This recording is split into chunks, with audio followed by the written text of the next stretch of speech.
nilai ekonomi. Ya, ada economic value di situ. Ya, kita lihat menghasilkan value ekonominya, ya, menghasilkan nilai tambah. Ya. Jadi mungkin kalau misalnya saya pernah nanya di sebuah kafe yang branded, ya, harga sebuah cappuccino, ya, yang dia dijual 40.000, itu modalnya nggak lebih dari 4.000 rupiah. Jadi added value-nya 10 kali lipat. Ya, ini namanya economic value. Dan yang ketiga, itu ada nilai social value. Ya, yang dilakukan oleh ASIG itu sudah proven. Ya, bagaimana orang yang biasanya nebangin pohon, kalau nggak salah bikin palet, ya, di situ ada kayu putih, ya, di Temanggung saatnya banyak sekali. Kayu sengon itu ditebangin hanya untuk bikin palet, alasnya untuk pupuk, ya, palet itu untuk membawa produk yang dibawa pakai forklift. Kayu yang sama dibuat oleh Pak Singgih untuk membuat radio Magnum yang demikian fenomenal tadi. Jadi kita lihat, ya, dari kreativitas dan knowledge tadi itu bisa menghasilkan suatu, ya, yang memiliki nilai, ya, sosial. Ya, bagaimana satu pohon ditebang, 80 pohon ditanam. Ya, nah ini yang luar biasa. Jadi bisnis itu juga punya nilai-nilai sosial, ya, punya nilai-nilai ekonomi, dan punya nilai akademik. Oke, jadi kurang lebih itu yang kami ingin sampaikan. Nah, untuk lebih jelasnya, ya, mungkin kita akan masuk ke sesi tanya jawab. Ya, mohon disiapkan pertanyaannya kepada para tiga pembicara tadi. Ini ada beberapa hadiah, ya, jadi mungkin ada 4 buku yang akan kami berikan kepada penanya yang nanti yang nilai para narasumber, ya, yang dinilai pertanyaan yang kreatif dan inspiratif, gitu, ya. Oke, semuanya masih segar. Ini saya lihat sudah banyak yang 5 watt ini. Ya. Oke, kita berdiri dulu aja, berdiri dulu, ya. Kita berdiri semuanya, ya, semua berdiri, ya. Tolong pegang pundak orang di sebelah kanan, pegang pundaknya, ya. Siap? Langsung bilang, bangun, bangun, bangun, bangun. Oke, sekarang tangan kiri, ya, tangan kiri. Ya. Tolong pegang pundak teman di sebelah kirinya. Ya, bilang, bangun, bangun, bangun, bangun. Ya, pegang lagi pundak sebelah kanannya. Ya, bilang, kamu pengusaha yang hebat. Kembali. Baik, kita mulai dengan pertanyaan di sebelah kiri. Dan yang pakai jaket hitam, ya. Satu. Kemudian di sebelah tengah orangnya pakai kerudung hitam. Sebutkan nama, ya. Kemudian dari perguruan tinggi mana, ya. Bagaimana nih? Waduh, ini kok orang baru.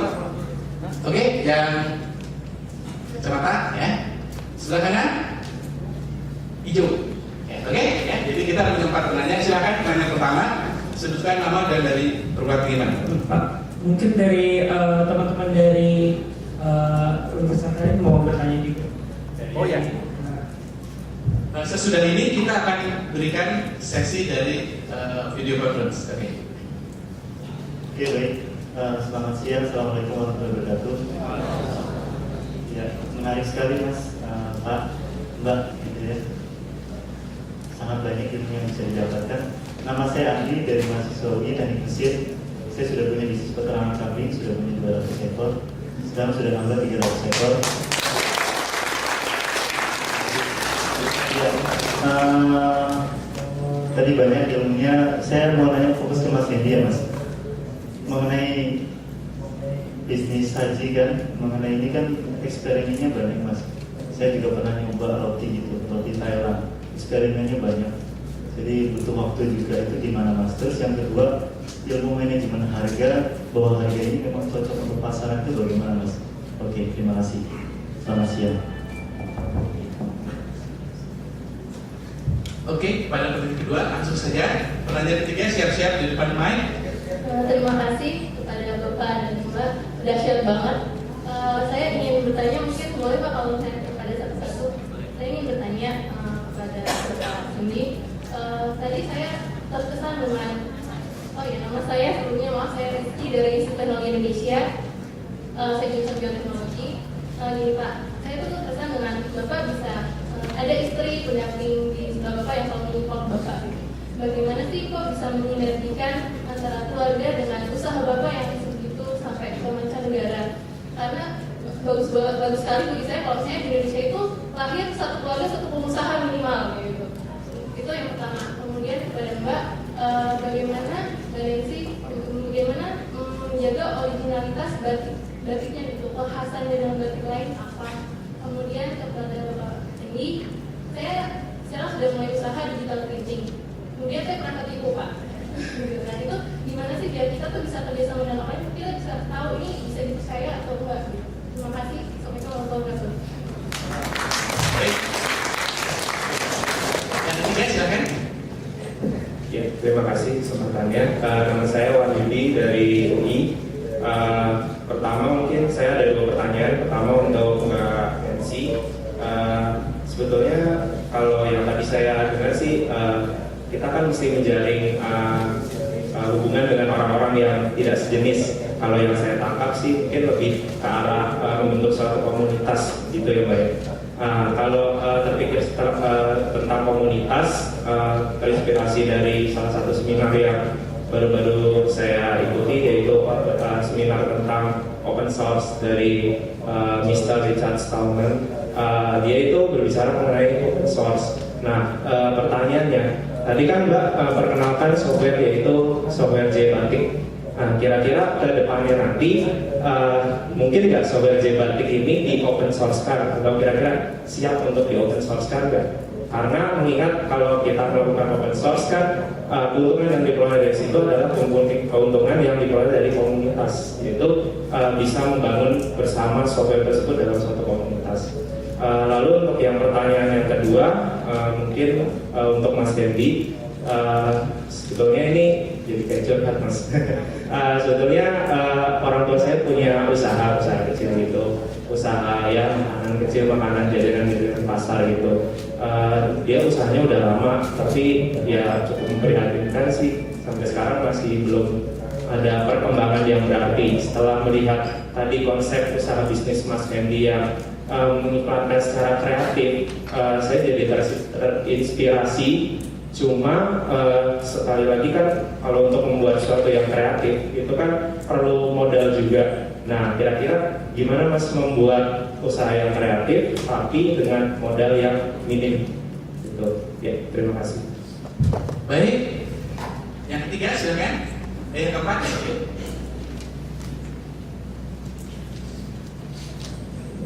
Bismillahirrahmanirrahim. Assalamualaikum warahmatullahi wabarakatuh.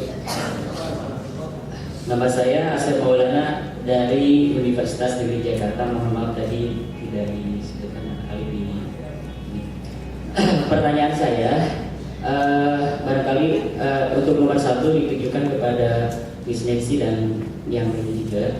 Ini berhubung kebetulan saat ini alhamdulillah usaha yang sudah saya jalani itu bergelut dalam dunia fashion, yakni dalam busana muslim. Kebetulan saya dari Tasikmalaya.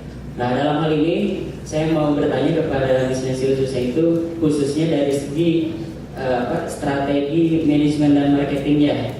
Kenapa demikian? Karena kalau dilihat dari segi analisis watchnya, terutama dari weakness dan strength-nya, ternyata setelah saya analisis di lapangan, terutama kan kalau kita lihat di tanah abang itu banyak banget gitu kan para pengusaha-pengusaha yang bergelut dalam dunia fashion ini. Nah, yang saya tanyakan bagaimana strategi manajemen dan marketing yang terbaik gitu.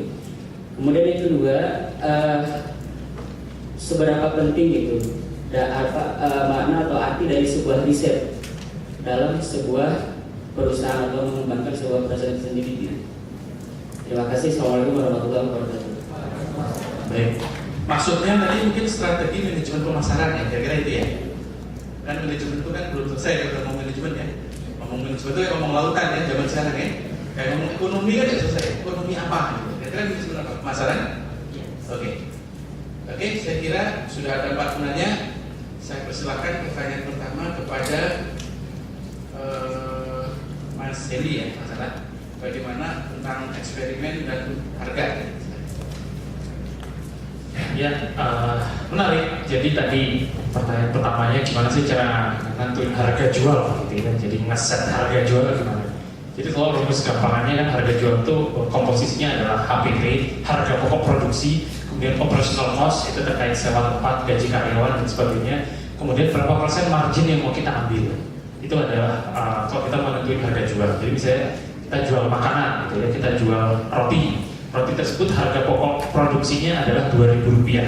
Nah, Rp2.000 kemudian ditambah biaya sewa kalau kita buka toko, kemudian biaya operator atau tenaga kerjanya, itu sehingga menghasilkan tambahan lagi Rp1.000 untuk ongkosnya.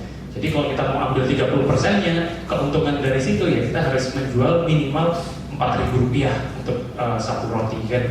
Jadi rumus sederhananya adalah HPP kali 2 itu sudah jadi harga jual. Jadi kalau harga produksi kalian itu berapa X gitu ya dikalikan 2 itu sama dengan harga jual. Itu rumus sederhana. Tapi kalau kita mau bermain dengan brand value, dengan kekuatan brand, nah harga jualnya berapa suka-suka kita. Saya mau jual roti 10.000, saya mau jual roti 20.000, terserah kita. Kalau kita optimis, brand kita sudah dikenal. Ya kan? Kita beli roti di Holland sama roti yang lewat yang biasa, ya kan? Harganya beda padahal yang dijual sama-sama rotinya. Nah sehingga di situ menjadi ada nilai tambah. Jadi poinnya bisa kita menentukan satu nilai pricing price. Nggak usah bermain kompetisi. Wah di sebelah harganya lebih murah, kita turunin lagi. Wah nanti mereka turun, kita turun lagi. Akhirnya perang-perangan harga, margin kita kegerus, ya kan? Kalau yang lain jualnya murah, ya kita jual mahal itu sekalian termahal. Nah, di saat kita sudah jual mahal, dapat margin yang lebih besar, kita punya dana lebih buat marketing, buat pengembangan, buat konsep, ya. Jadi tidak habis buat operational cost saja, tapi bisa kita gunakan buat pengembangan, buat kemudian kalian pasang iklan di majalah, kalian bisa buka cabang lagi dan sebagainya. Itu yang terpenting. Karena kalau kita hanya bermain murah, ngejar volume, habis di operational cost, yang ada capek aja, kan. Jadi intinya kalau menentukan harga jual jangan terpengaruh sama perang harga. Usahakan harganya lebih tinggi, lebih bagus dengan memberi nilai tambah. Ada added value di situ, kuncinya ya, dalam menentukan satu harga, gitu ya mas. Eksperimen. Ya, jadi semua itu proses. Saya pun juga melalui satu proses jatuh bangun mas. Jadi di saat saya pertama kali jualan kebab, ya pada saat saya masih berumur 19 tahun, saya masih minim sekali yang namanya pengalaman bisnis. Tidak ada mentor, belum ada forum-forum entrepreneur seperti ini, dan saat itu saya memulai semuanya dari keterbatasan. Jadi pas saya berjualan dengan satu outlet, saya ingat karyawan saya baru seminggu jualan, wah ternyata karyawan saya sakit gitu ya. Wah masa gara-gara karyawannya sakit outletnya harus ditutup. Akhirnya hari itu saya jualan sendiri. Jadi bisa dibayangkan seorang mahasiswa ITS jualan kebab pinggir jalan, tapi itu saya lakukan. Nah ternyata pas saya jualan sendiri hari itu hujan deras gitu. Wah susah lah pokoknya. Akhirnya omset penjualannya memang tidak begitu bagus, dan hasil penjualan hari itu saya gunakan buat beli makan malam di warung seafood sebelah saya. Jadi di sebelah saya ada yang jualan warung seafood, saya makan berdua. Sudah pas selesai makan mau bayar tagihan, ternyata tagihannya lebih tinggi daripada omset yang saya capai malam itu. Jadi bisa dibayangkan kalau kita mau beli makan malam saja susahnya seperti itu. Tapi kalau saya menyerah, saya memutuskan untuk wah ini bukan bidang saya. Saya tidak cocok menjadi pengusaha. Wah masa depan saya sudah bukan di sini lagi. Nah, tentu saya tidak bisa berkembang. Saya memutuskan untuk optimis, ya. Saya berpikir saya bisa, ya. Saya melakukan semua proses itu sehingga itu yang akhirnya menjadi satu tantangan buat saya. Gitu. Jadi untuk itu saran saya kepada teman-teman juga, ya tolong kalau ada tantangan, ya, ada keluhan dari pelanggan atau ada hambatan. Ya jangan langsung menyerah gitu, karena itu semua proses gitu. Nanti sudah dalam skala seperti sekarang pun juga proses gitu. Kita mau masuk buka cabang di Malaysia, wah setengah mati, harus buka badan usaha dulu, harus daftar MFA dulu, Malaysian Franchise Association, harus daftar ke Kementerian Negara dulu, baru boleh buka usaha. Nah, di Indonesia kan enak, kita mau buka usaha buka dulu, izin-izin nanti aja, ya. Boleh, ya. Nah ternyata di negara orang nggak boleh begitu, harus ngurus izin-izin dulu, keluar duit dulu baru jualan. Nah, itu semua proses kita lalui gitu. Jadi intinya memang tidak ada satu proses yang instan yang langsung jadi, semua harus kita jalankan by proses juga. Ya, Jadi kebetulan di UI ini pun juga saya senang gitu karena bisa share ke teman-teman gitu. Jadi itu menghasilkan satu nilai manfaat juga. Ini saya mau kenalin satu teman saya, pengusaha muda dari UI, pemilik Circle Donat, Mas Rono. Berdiri dong Mas Rono, tepuk tangan buat Mas Rono. Ini masih kuliah ya, udah jadi pengusaha muda, ganteng, masih bujangan lagi ya. Saya promosi di Tangerang ya. Jadi semua proses. Jadi tidak ada yang instan. Rono pun juga, sambat ke saya, Mas ini bisnis saya gini-gini lah. Nggak apa-apa, itu biasa. Saya juga melakukan hal yang sama. Ternyata dia sudah bisa mempekerjakan 2 orang, ya, 2 orang tenaga ahli yang ex dari perusahaan donat terkenal. Sudah kerja sama Rono, hebat. Ya, itu semua prestasi. Ya. Artinya tidak ada sebuah kesuksesan yang instan. Kalian bisa melalui itu sehingga bisa jalan, insya Allah. Ya. Ini berikutnya saya oper ke Mbak Nancy, silakan.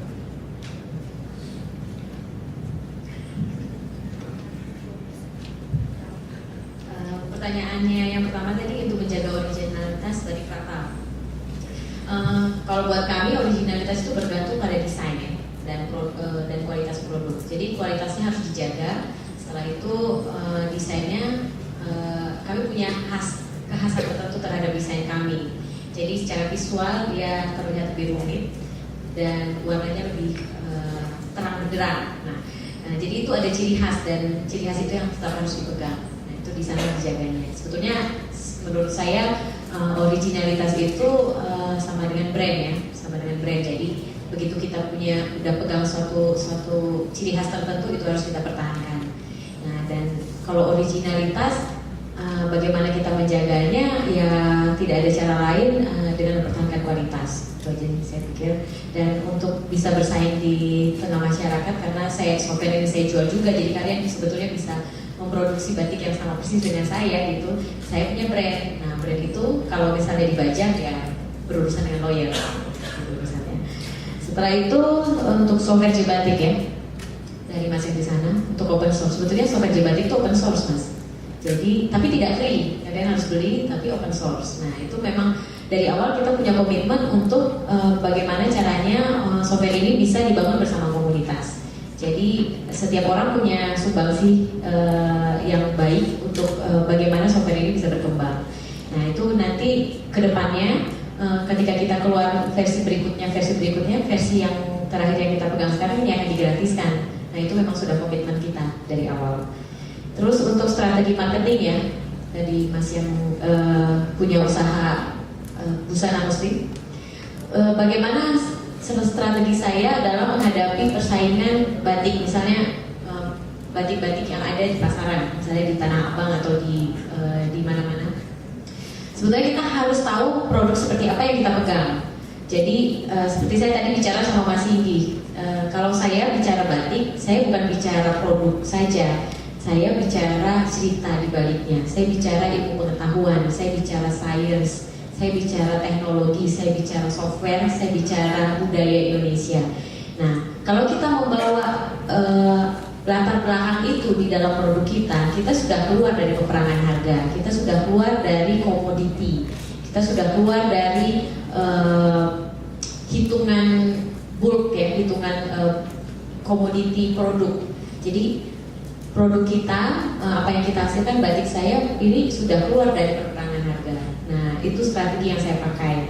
Jadi sekarang batik saya kalau dijual mahal, karena satu, saya tidak mau menawar dari produsen batik. Jadi produsen batik itu bilang harga produksinya 200.000, ya saya nggak akan nawar. Saya akan betul-betul bayar 200.000. Terus desainer saya gaji mahal, programmer saya gaji mahal. Jadi harga produk saya mahal karena ini adalah labor of love. Ini kami kerjakan dengan penuh passion kalau kata Mas Hedi tadi, dan penuh cinta kalau kata Mas Hedi tadi. Jadi semuanya ini dikerjakan dengan sepenuh hati dan patut dibayar mahal karena ini produk kita. Jadi harus kita bayar mahal. Kalau misalnya kita belanja di mall terus belanja produk luar negeri, brand luar negeri, kita berani bayar mahal, kenapa kita nggak berani bayar mahal untuk produk dalam negeri? Itu strategi yang saya pakai. Terus bagaimana arti riset dalam perusahaan kami? Kalau dalam perusahaan kami, perusahaan saya itu perusahaan riset dan desain. Jadi intinya saja sudah riset. Jadi artinya ya segala-galanya. Apapun yang kami keluarkan itu based on research. Segala desain, segala produk, segala karya ilmiah itu berdasarkan riset. Jadi arti riset untuk kami ya segala-galanya. Terima kasih. Terima kasih. Satu pertanyaan untuk saya tadi, bagaimana caranya bisa mensinergikan antara keluarga dan bisnis? Awalnya sebenarnya istri saya tidak ikut mengurusi bisnis, apalagi ketika saya masih punya partner sejenisnya. Karena memang kita komit bahwa keluarga tidak mencampuri bisnisnya seperti itu. Tapi ketika kemudian saya memutuskan jalan sendiri, mau tidak mau dengan segala keterbatasan istri saya harus belajar. Walaupun belajarnya sambil nangis-nangis ya. Ini benar nangis-nangis karena saya orang yang keras dan dia lebih saya dorong untuk belajar sendiri. Jadi saya drivingnya keras seperti karyawan saya sendiri di awalnya. Jadi harus gini, harus gini. Pernah satu saat ketika saya harus ke Jepang, ini satu perubahan, saya cerita sedikit, satu perubahan yang sangat berarti di saya. Jadi saya berangkat ke Jepang itu sebenarnya ingin memasarkan produk saya, tapi sebenarnya tidak berhasil pada waktu itu. Saya justru dapat order yang berbeda, satu mainan, satu boneka kayu untuk daerah Mediterania. Pembelinya orang Jepang, dia minta 10.000 pieces dalam 1 bulan, harganya $5. Jadi Anda bayangkan, $50.000, 500 juta waktu itu. Ditawarkan ke orang yang sama sekali nggak punya duit, ke Jepang aja nyari sponsorship, suruh bayar dulu harganya, kemudian dikirim belakangan. Waktu itu saya cuma ngirim fax ke istri saya, tolong ini disiapkan sampelnya, kamu harus cari di sini, saya kasih driving gitu. Terpaksa dia harus nyari segala macam, nyiapin segala macam. Setelah itu karena bayarnya akan datang kembali, kamu kirim kembali segala macam.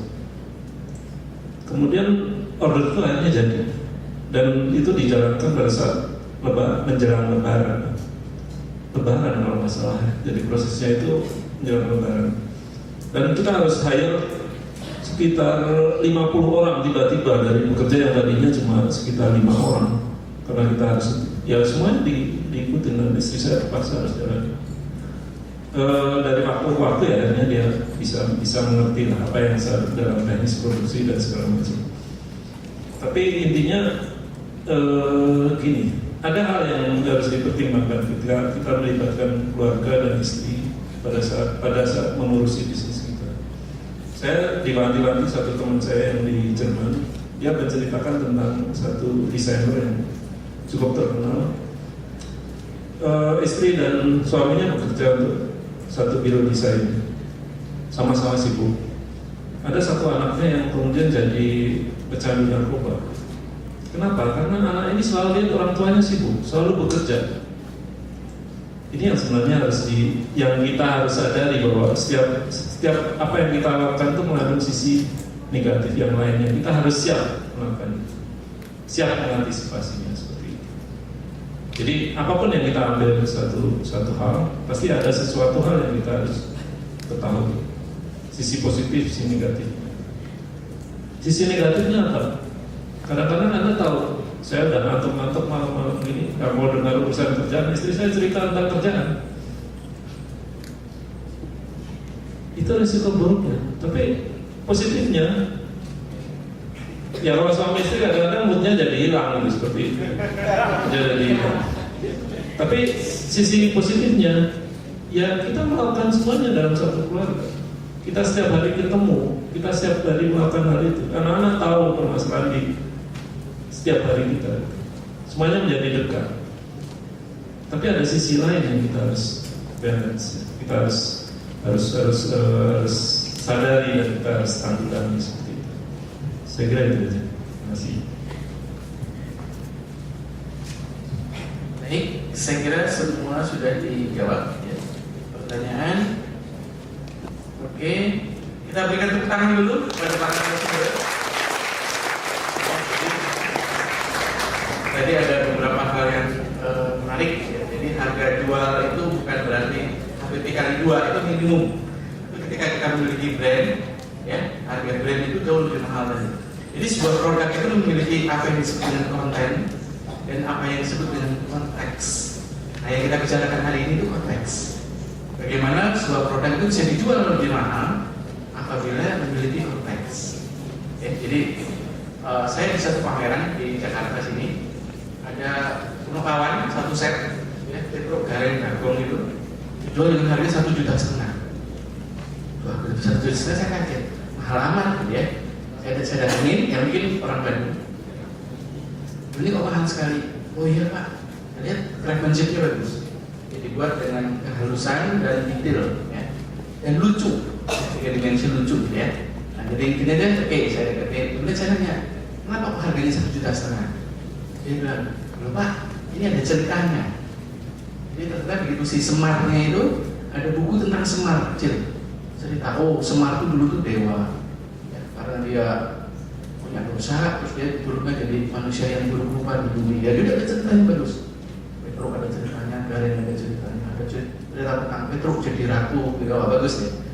Nah, setelah saya bilang, wah, 1,5 juta kalau ya untuk harga sebuah kayu dan cerita, saya pikir masih kemahalan. Terus saya bilang, tapi kok mahal amat ya cerita?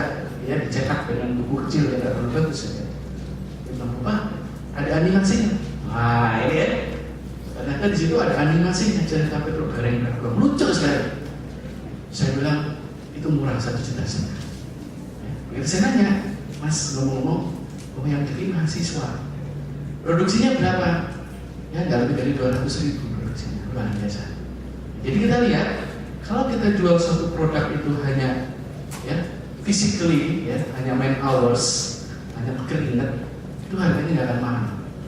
Tapi kita lihat ya mahasiswa itu ahli bikin sesuatu yang murah, ya tenaganya melembur masih kuat, melekan bacaannya banyak, mobilitasnya tinggi ya. Jadi kita lihat ini mahasiswa itu punya kekuatan yang luar biasa untuk menghasilkan sesuatu yang kreatif dan murah. Dan inilah peluang bisnis saya, ya. Jadi kalau nanti bikin bisnis, jangan lakukan bisnis yang sudah banyak di luar. Kebetulan saya seorang reviewer dari program-program BIKTI ya untuk kegiatan dosen ya. Ada yang namanya unit uji, unit usaha jasa dan industri di perguruan tinggi. Nah, dari hasil pengamatan kami kira-kira 5 tahun terakhir, bisnis yang gampang mati di dalam kampus adalah bisnis yang berkompetisi dengan yang ada di luar. Ya, jadi ada suatu kampus di Jawa Timur, ya, dia bikin bisnis air mineral, air kemasan itu ya. Padahal menuju ke kampus itu, saya lihat ada 8 aqua isi ulang itu ya, air mineral isi ulang yang jadi ya, sudah nggak kompetitif lagi. Kemudian ada salah satu kampus di Semarang bikin usaha bengkel di dalam kampus ya. Padahal bengkel di sekitar situ banyak, dan itu di situ mati. Nah, dari hasil penelitian kami ya, itu ternyata jangan berkompetisi dengan UKM yang sudah generik ya. Sehingga kita lihat bahwa dia menang di dalam kampus itu kalau dia punya kreativitas, kalau dia berbasis knowledge tadi ya, knowledge base tadi ya. Kalau kita punya bisnis yang betul-betul orang lain nggak bisa nyaingin kita ya, kayak Mbak Nancy ini ya, ngomong fraktal aja nggak semua orang tahu fraktal, apalagi fraktal batik ya. Jadi sangat original ya, kreatif. Nah sekarang kreatif thinking ini kita perlukan ya. Jadi carilah ide yang betul-betul kreatif, ya, unik, dan lakukanlah all out sepenuh hati dengan cinta siang malam, ya. Ya saya yakin bisa berhasil. Oke, itu kurang lebih ulasan kami. Sekarang kami akan memberikan waktu kepada kampus-kampus lain. Ya, di sini ada Universitas Bandar Lampung. Saya kameranya berada kemana? Di sini. Oke, ya. Oh, yang dimonitor. Baik. Kalau gitu selamat siang kepada Universitas Bandar Lampung. Selamat sore Pak. Ini sudah sore. Sudah sore. Di Jakarta selamat pagi, ya. Oh ya, hari ini kita informasi mungkin ya, jadi harus selamat pagi. Ya. Silakan apabila ada pertanyaan kepada para narasumber. Kebetulan sebenarnya pertanyaannya lebih ke diksi sih Pak. Oh ya, silakan. Kebetulan saya perkenalkan, nama saya Dina. Saya Kepala Pusat Komputer Universitas Bandar Lampung. Kemudian sebetulnya tadi pagi sejak jam 9 acara ini sudah diikuti oleh rekan-rekan, dihadiri oleh Bapak Rektor kami, Bapak Yusuf Barisman. Kemudian diikuti oleh mahasiswa juga yang kebetulan mengikuti mata kuliah kewirausahaan dan pemasaran. Dan untuk sore ini dosen yang sebetulnya akan bertanya kebetulan berhalangan, jadi menitipkan kepada saya untuk bertanya. Ada beberapa pertanyaan. Yang pertama, UBL sebenarnya sudah memiliki kurikulum untuk kewirausahaan. Jadi di kurikulum kami semua program studi itu ada mata kuliah kewirausahaan. Nah, kemudian di sana mata kuliah itu memang diarahkan untuk para mahasiswa yang pengen jadi wirausaha, yang ingin jadi wirausaha. Jadi ada semacam pengarahan khusus gitu. Kemudian yang jadi permasalahan adalah ketika kita sudah membina mahasiswa, sudah mengarahkan ke mahasiswa untuk jadi entrepreneur atau untuk jadi wirausaha, keterbatasannya adalah masalah modal. Selama ini Universitas Bandar Lampung untuk mata kuliah kewirausahaan sudah bekerja sama dengan IMA, Indonesian Marketing Association, yang kebetulan ketuanya adalah rektor kami, dan sudah bekerja sama dengan 8 bank. Namun masih untuk pihak perbankan belum bisa memberikan permodalan atau investasi ya untuk para mahasiswa yang memulai wirausaha-nya. Itu baru bisa diberikan, pendanaan itu baru bisa diberikan kalau sudah berjalan usahanya gitu. Sementara kebanyakan dari mahasiswa itu mereka juga terkendala dengan permodalan awal. Nah, di sini kita ingin bertanya kepada Diti, apakah Diti bisa memberikan jalan keluar mengenai permasalahan tersebut atau memberikan alternatif solusi kepada kami. Yang pertama, jadi mengenai permodalan itu, karena kita dengar sempat baca juga di situs ada grant ya, ada bantuan untuk mahasiswa, untuk kewirausahaan mahasiswa yang melalui program, kalau nggak saya program BIG ya Pak ya, kalau tidak salah, dan itu sudah dan akan dikompetisikan. Nah itu mohon penjelasannya satu. Kemudian yang kedua mengenai program BIG, kalaupun memang akan dilaksanakan, mohon kami diberikan undangannya untuk mengikuti proses, karena di dalam kami sendiri, di dalam Universitas Bandar Lampung sendiri itu sudah memiliki sebuah UPT, yaitu UBL ICE atau UBL Idea Center Entrepreneur, itu yang memang sudah ada wadahnya, sehingga kami sangat berkeinginan untuk dapat mengikuti grant tersebut. Jadi mohon informasinya, kapan akan dimulai, kemudian prosedurnya seperti apa, kemudian